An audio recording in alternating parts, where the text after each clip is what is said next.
a hablar pues básicamente de pues diferentes patologías de la columna, pues tanto cervical, dorsal, lumbar.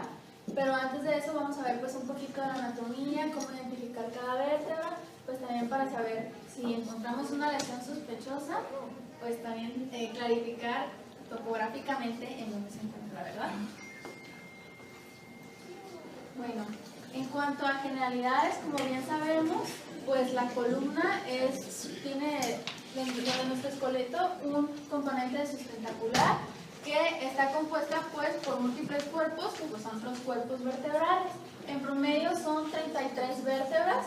Estas 33 vértebras se dividen en 7 cervicales, en 12 torácicas, en 5 lumbares, 5 sacras y 4 coxígeas. Las últimas 5 y 4 pues tienden a fusionarse y se dice que es un hueso sacro y un hueso coxígeo. Entonces de estas 33 pues va a dar un total de 26 cuerpos vertebrales. La columna además pues de ser una estructura como tal tiene también diversas curvaturas, no es algo perfectamente rectilíneo.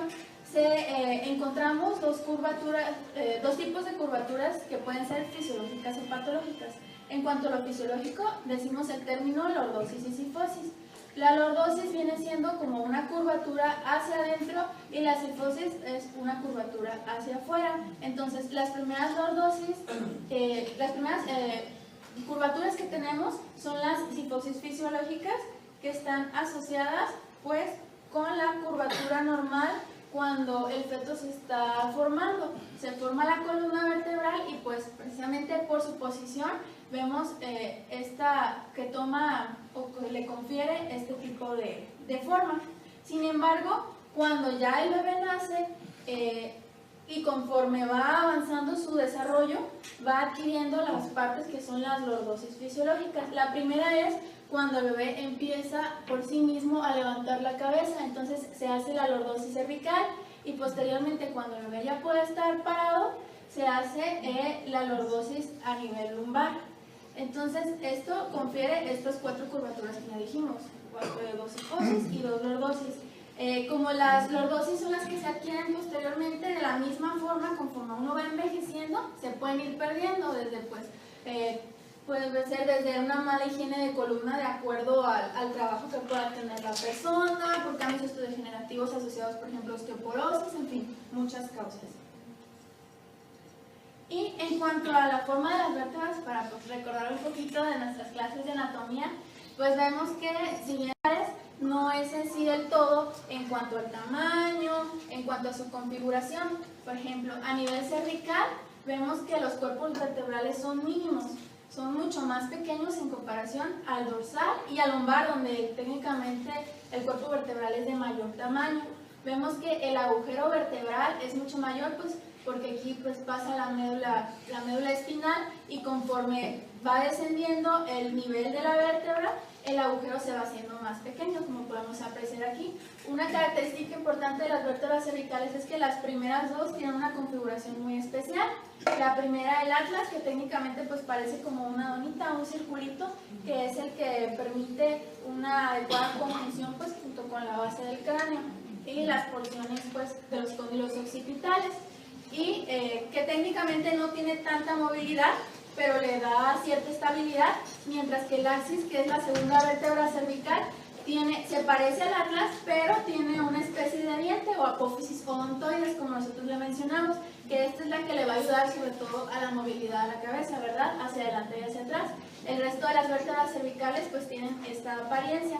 Tiene además las vértebras cervicales que no tienen las demás vértebras dorsales y lumbares, agujeros vertebrales, pues para que pasen arterias y venas vertebrales. Y podemos ver también, esto sí, comparado igual con las demás vértebras, que tienen una porción para los pedículos vertebrales y las láminas vertebrales.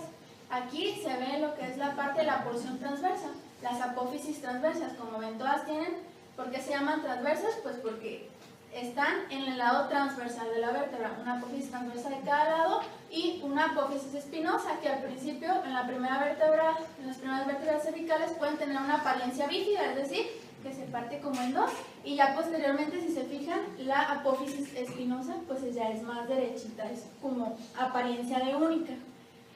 Otra característica también hablando de las apófisis espinosas, como se pueden fijar aquí, tienen una apariencia más horizontal a nivel cervical y a nivel lumbar, pero a nivel dorsal pues están como más anguladas, más hacia abajo. Y algo, bueno, también ya diciendo de diferentes características, las vértebras dorsales tienen, además pues de las prominencias para poder que encajen sobre una vértebra, ya sea arriba o abajo, tienen carillas articulares para pues las costillas, ¿verdad? Que eso diferencia de las otras vértebras. Entonces también cuando nosotros veamos una radiografía y si queramos contar, ay, este es torácica o este es lumbar, pues podemos, sobre todo en las AP, que es más fácil ver, a partir de donde no se ven las costillas, pues ya decimos que es, podemos decir que es L1, ¿verdad? Una vértebra lumbar y seguir contando. Y bueno, también es importante mencionar, sobre todo pues cuando vemos la columna de manera lateral, que las porciones o los procesos superiores o inferiores de las vértebras van a dar espacio para los agujeros intervertebrales o agujeros de conjunción, que en una radiografía francamente lateral pues tenemos que verlos simétricos, sin irregularidad de su forma. Asimismo, entre los espacios vertebrales bien sabemos que están los discos intervertebrales. Estos pues no los podemos ver en una radiografía, pero sabemos que están ahí. Sin embargo, también si vemos una disminución del espacio comparando con los demás discos intervertebrales, o vemos, por ejemplo, tal vez como una muesquita en el cuerpo intervertebral, pues podemos sospechar de patologías del disco, como por ejemplo alguna herniación o protrusión.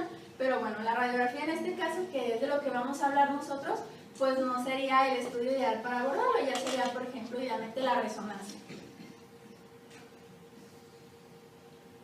Muy bien, ahora entrando pues un poquito también para distinguir la anatomía en una radiografía, vamos a ver un poquito más adelante que hay diferentes proyecciones para valorar la columna, pero la mayoría de nosotros, pues ¿qué es lo que pedimos? AP y una radiografía lateral, ¿verdad? Entonces, hay que aprender también a identificar las diferentes partes de la vértebra en la radiografía para, pues les digo, para poder dar un diagnóstico más certero o poder inferir, ¿verdad?, ciertos diagnósticos. En este caso, por ejemplo, si queremos ver la alineación de la columna a nivel cervical, podemos trazar ciertas líneas para ver si no hay una pérdida de la continuidad o hay como tal vez un cizallamiento o que una vértebra se vea más adelante que la otra. Trazamos una línea delante del cuerpo vertebral que corresponde a esta parte en donde está el ligamento anterior, el ligamento atrás del cuerpo vertebral que corresponde a donde está el ligamento longitudinal superior. Les digo, esto no lo vemos, solo inferimos que está. Y trazamos otra línea a nivel de la unión entre la lámina y la apófisis espinosa, como les había comentado, recuerden. Porque, bueno, yo también al principio me confundí, que es el cuerpo vertebral, primero es el pedículo vertebral, las apófisis transversas, luego la lámina y luego la apófisis espinosa. Entonces, esta es la unión, es la parte final entre la lámina y la apófisis espinosa. Entonces, esta es una radiografía normal, vemos que hay una adecuada alineación de la columna. Y esta es una radiografía que se ve, parece lateral, pero se ve un poquito diferente de este. Esta es una radiografía oblicua. En la radiografía oblicua podemos valorar todavía con mayor precisión ciertas estructuras del cuerpo vertebral, sobre todo los elementos posteriores, bueno, de la columna en sí, ¿ves? Porque el cuerpo pues casi es todo lo anterior. Entonces, se dice de una figura que se le confiere que es como un perrito escocés, ya sé, mucha imaginación, igual ahorita más adelante les voy a enseñar otra fotografía, o bueno, placa. Aquí se ve supuestamente las orejitas del perro, la boquita, les digo, con mucha imaginación, el cuerpo del perrito, la cola, la patita, ¿verdad? Y les digo, por eso le cambiaron el nombre a la especialidad de radiología a imagenología, porque mucho es de imaginarnos, ¿verdad? Pero bueno, entonces vemos estos procesos. Las orejitas se supone que es la porción de la prominencia superior de la vértebra que va a hacer unión con la vértebra inmediata, con su porción inferior. Entonces, la oreja es la porción superior, la patita es la porción inferior.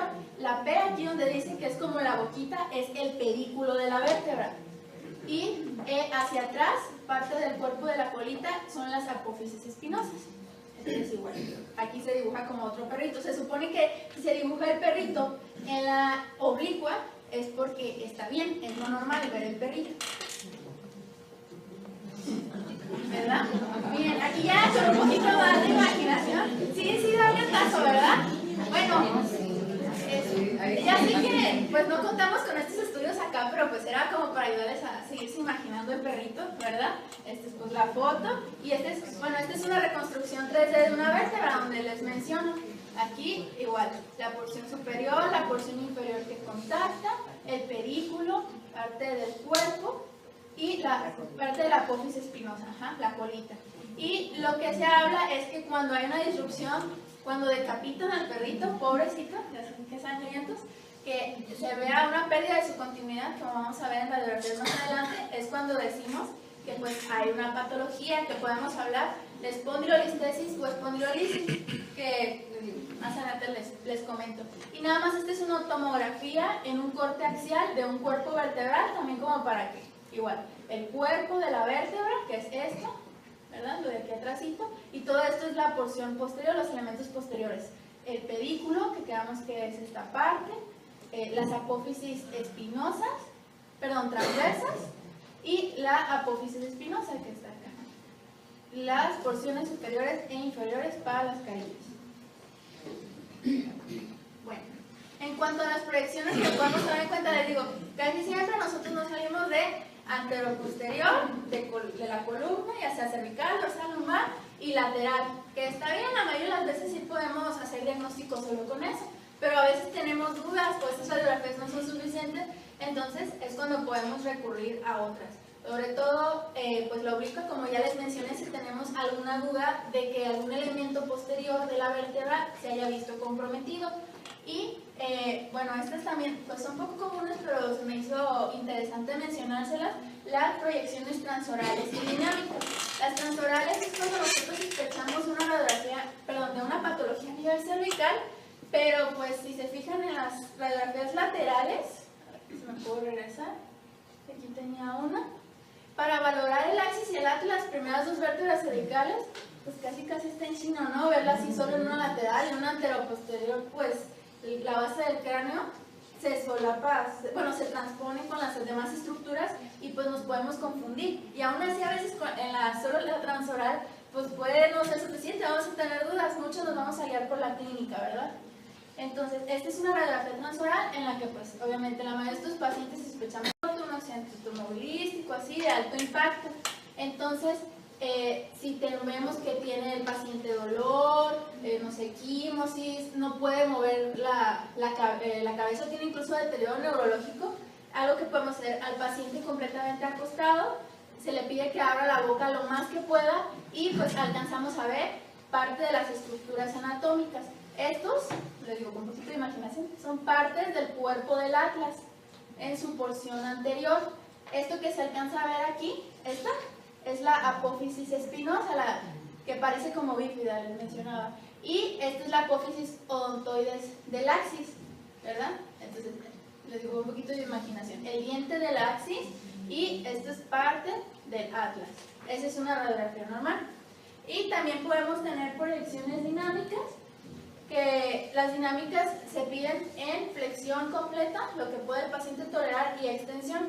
Esto no vamos a decir tanto de que el paciente perdió cierto n número o grados de angulación, pues de que no se sienta restringido de su movilidad. Más que nada es para ver simetrías en las curvaturas, es decir, si hay una disrupción en lo que es toda la curva, porque pues como ustedes saben, por ejemplo a nivel cervical, lo normal es una lordosis, pero puede haber, por ejemplo, un desplazamiento de algunos cuerpos vertebrales que interrumpan la forma de esa curvatura.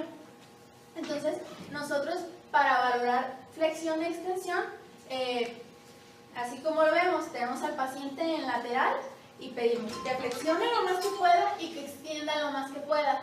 Entonces, trazamos dos líneas. Trazamos una línea en la parte posterior, una línea imaginaria en la parte posterior del cuerpo vertebral de C2, miren, C1, C2, y la marcamos hacia abajo, lo más largo que podamos. Y pasamos otra línea por atrás del cuerpo vertebral de C7. Entonces, pues ven que estas líneas se cruzan, ¿no? Igual, es lo mismo, atrás de C2 y atrás de C7, tanto en flexión como extensión. Entonces, ¿qué decimos que es lo normal? Cuando estas líneas se cruzan entre C4 y C5, decimos que es una extensión y una flexión adecuada. Si vemos este cruce mucho más arriba o mucho más abajo, entonces ya sospechamos, bueno, además de la clínica del paciente, que hay una restricción de la movilidad. Obviamente estos estudios dinámicos los vamos a hacer, por ejemplo, en pacientes pues, que se conozcan con alguna afección osteodegenerativa o alguna afección que tengan, no sé, alguna patología autoinmune de base, no sé, por ejemplo, espondilitis anquilosante, artritis reumatoide, ese tipo de situaciones. Si sospechamos que el paciente tiene un esguince, una fractura, pues no le vamos a pedir esto, ¿verdad? Porque, pues, al contrario, le estaremos perjudicando. Esto ya nada más, como diríamos por allá, si queremos fresear y queremos, pues, indagar un poquito más desde el punto de vista radiológico en cuanto, pues, a los patrones de restricción de la movilidad.